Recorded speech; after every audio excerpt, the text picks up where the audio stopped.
Welcome to Simple Plus, where we are transcending chiropractic. Hello, I'm John McGuire, and we're in a series on patient management. And today we're going to cover collections per visit by Dr. Shannon McMurtry. So let's get started. Hello, everyone.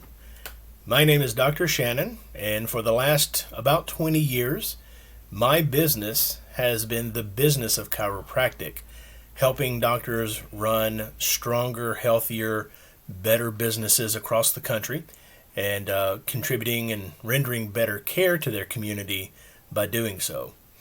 Today I want to talk about collection visit average. Now you may call this a different term. It's basically dollars generated or gross revenue generated per patient visit on average. Doesn't matter what you call it. It's all bottom line about the bottom line in your clinic. What is the gross revenue generated on a per visit average? I call it collection visit average. Before we get into that, we need to get on the same page about something. The ethical standard in our profession is to render care that is needed and efficacious. We never render care that isn't needed, that isn't beneficial, because that is not what our ethical standard is. Don't be tempted to do that. You can run an ethical business without going into any type of gray area and render the care that's needed and best effective for that particular patient. Now, with that being said, if you are adhering to that standard, then you are a great candidate to talk about collection visit average. Why now? Why talk about collection visit average? Well, number one, it's easy to do. Honestly, it's one of the easiest things I've found to change in an office because it doesn't tinker with any of the clinical approach. It doesn't mess with any of the methodology that patient uses, or that doctor uses. It doesn't create new systems for the staff. It is simply just changing the structure of the clinic on the business side of the clinic, not the clinical side. So it's super easy to do. Number two, we talk about it because many people now want better balance between their professional and their personal sides. You know, when I graduated chiropractic school decades ago, the thought of the day was you see a lot of people, you have a string of clinics, and that's great if that's still your driver and that's your mission and you feel that's how you're called to serve. But a lot of us decided we wanted better balance. We had obligations and hobbies and commitments outside of the office. We weren't able to be in the clinic 60, 70, 80 hours a week. And if you're going to have a limited approach like that, well, you have to look at what you're generating on a per visit average. Otherwise, you don't generate enough to make your obligations, pay your staff, and take home money for your family budget. And then number three, why? The question shouldn't be why. The question should really be, are you worth it? Right? It's not about why do we do it. It's really about, are we worth it? And that's an important question because there is no such thing as something for nothing. If you're providing care to your patients and you're getting the amazing results that I suspect you are, that care is valuable. And it is pennies on a dollar compared to what the patients can get elsewhere, especially through the medical model. Well, we are typically undervalued. And I think I know why that is. So why don't more people do it? Number one, fear. They feel like if they price their services up to a point or beyond, it's going to cost them patient visit volume and new patients, and somebody will go down the street for cheaper. Listen, you're not selling gasoline. People are not only basing their decision to do business with you because you are the cheapest person in town. In fact, it's really just the opposite. In the patient's mind, what you charge is a big, significant determination of how good they think you are. And there's a lot of truth that as my doctors raise their prices and set equitable fees, they're actually getting better results and the patients are more compliant. Why? There's better appreciation for what the patients got.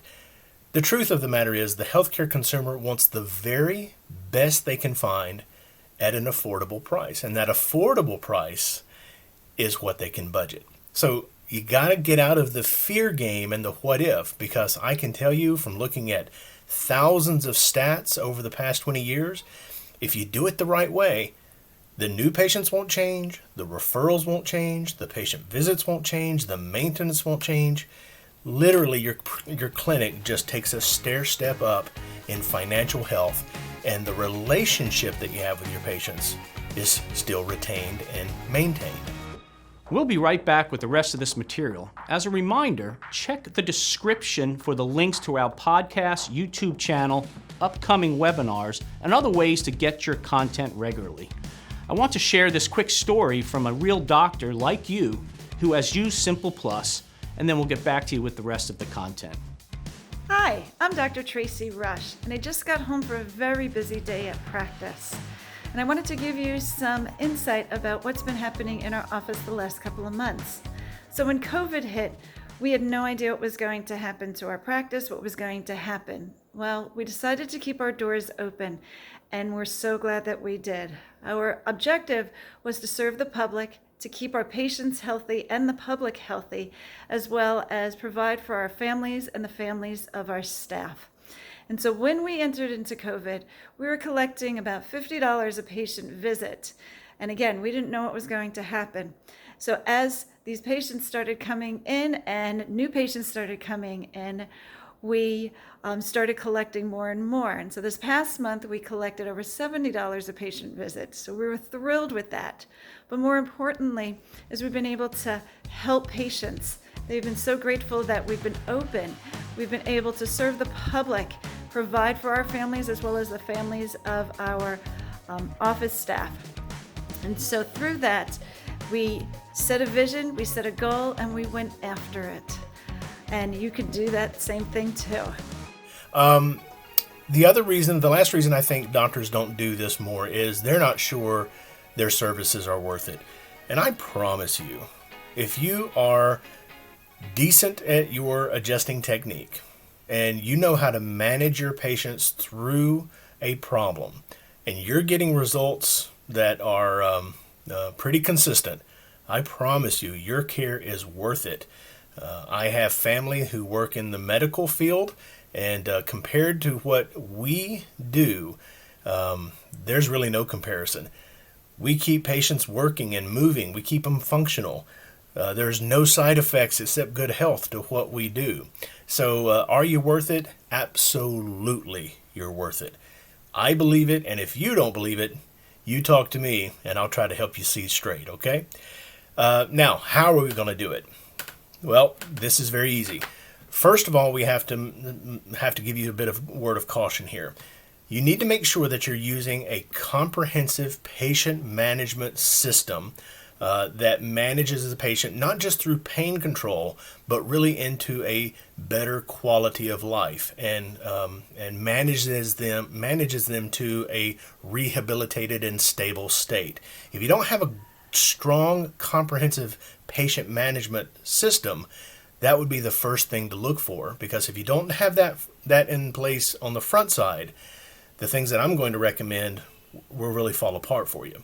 So once we have that comprehensive management system in place, here's the first step. Number one, you simply increase fees.